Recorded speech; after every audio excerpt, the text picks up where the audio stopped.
తమ leader fire brand ఒంటి చేత్తో పార్టీని అధికారంలోకి తెచ్చారు. 10 ఏళ్ల నిరీక్షణకు తెరదించారు. ఒక్కరే సాధించారు. ఆ ఒక్కరు మాట్లాడితే చాలు ప్రతిపక్షం కూడా గప్చుప్ అయిపోవాల్సిందేనంటూ కాంగ్రెస్ ఎమ్మెల్యేలు మంత్రులు భావిస్తున్నారా?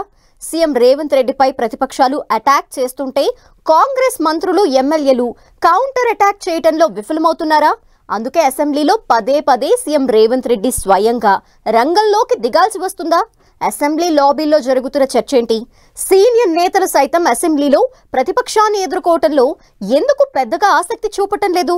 అన్నింటికీ సీఎం రేవంత్ రెడ్డి ఒక్కరే సరిపోతారని భావిస్తున్నారా? 65 మంది ఎమ్మెల్యేలు, కారు దిగేసి కొత్తగా జతకట్టిన ఎమ్మెల్యేలు మరో 10 మంది. ఇందులో సీఎం రేవంత్ రెడ్డి కాకుండా 11 మంది మంత్రులు, అదనంగా 4 విప్లు. శాసనసభలో పూర్తి ఆధిపత్యం. ఇంత బలగం ఉన్నా ముఖ్యమంత్రి రేవంత్ రెడ్డి ఒక్కరే ఒంటరి పోరాటం చేస్తున్నట్లు కనిపిస్తోందా? నిజమే. అసెంబ్లీ బడ్జెట్ సమావేశాలు గమనిస్తే ప్రతిపక్షం దాడిని ఎదుర్కోవడంలో కాంగ్రెస్ లో స్పష్టమైన వైఫల్యం కనిపిస్తోంది అంటున్నారు పరిశీలకులు.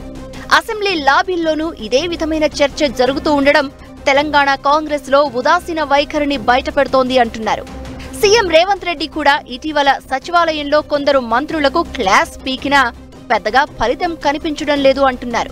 ప్రతి చిన్న విషయానికి తానే స్పందించాల్సి వస్తోందని, మంత్రులు ఎమ్మెల్యేలు కూడా బాధ్యత తీసుకోవాలని గతంలో సీఎం చెప్పినా ఎమ్మెల్యేలు మంత్రులు ఎవ్వరూ సీఎం వార్నింగ్ ను సీరియస్ గా తీసుకోలేదని అసెంబ్లీ సమావేశాల్లో మరోసారి తేలిపోయింది అంటున్నారు.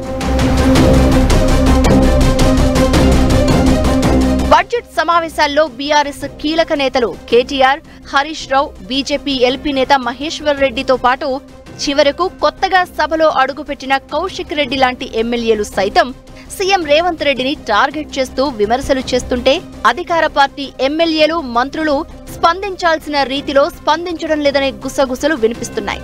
అంతేకాదు మరికొందరైతే విపక్ష నేతలు చేస్తున్న విమర్శలను ఎంజాయ్ చేస్తూ ముసిముసిగా నవ్వుకుంటున్నారట. అందుకే సభా నాయకుడిగా ఉన్నప్పటికీ తనపై వస్తున్న విమర్శలకు సీఎం రేవంత్ రెడ్డి స్వయంగా జవాబు చెప్పుకోవాల్సి వస్తుందనే టాక్ వినిపిస్తోంది. ప్రతిపక్షం విమర్శలను కాంగ్రెస్ ఎమ్మెల్యేలు, మంత్రులు లైట్ తీసుకోవడం ఏంటనేది ఎవ్వరికీ అంతు చిక్కడం లేదు. శాసనసభ లాబీల్లోనూ ఇదే విషయమై అధికార ప్రతిపక్ష నేతల మధ్య ఆసక్తికర చర్చ జరుగుతోంది. అసెంబ్లీలో అధికార ప్రతిపక్షాల మధ్య విమర్శలు, ప్రతి విమర్శలు, ఆరోపణలు, ప్రత్యారోపణలు సర్వసాధారణం.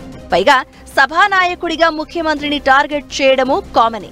అయితే విపక్షాలను కంట్రోల్ చేయడానికి సభానాయకుడి కన్నా మంత్రులు, విప్, ఎమ్మెల్యేలే ఎక్కువగా చొరవ చూపుతూ ఉంటారు. అంతా అయిపోయాక ముఖ్యమంత్రి మాట్లాడి ఆ అంశానికి ఫుల్ స్టాప్ పెడుతూ ఉంటారు. ఏ శాసనసభలోనైనా ఇదే తీరు కనిపిస్తూ ఉంటుంది. అయితే ప్రస్తుత కాంగ్రెస్ ప్రభుత్వంలో ఎమ్మెల్యేలు, మంత్రుల మధ్య సమన్వయం కనిపించడం లేదు అంటున్నారు. ప్రతిపక్షం విమర్శలపై కౌంటర్ ఇచ్చే బాధ్యతను ఒక్కరిద్దరు తప్ప మంత్రులెవ్వరూ పెద్దగా భుజాలపై వేసుకోకపోవడంతో భారమంతా సీఎం రేవంత్ రెడ్డిపైనే పడుతోంది. ఎమ్మెల్యేలు, మంత్రులు ఎవ్వరూ చర్చల్లో పెద్దగా భాగస్వాములు కాలేకపోవడమే దీనికి కారణమా అన్న సందేహాలు వ్యక్తమవుతున్నాయి.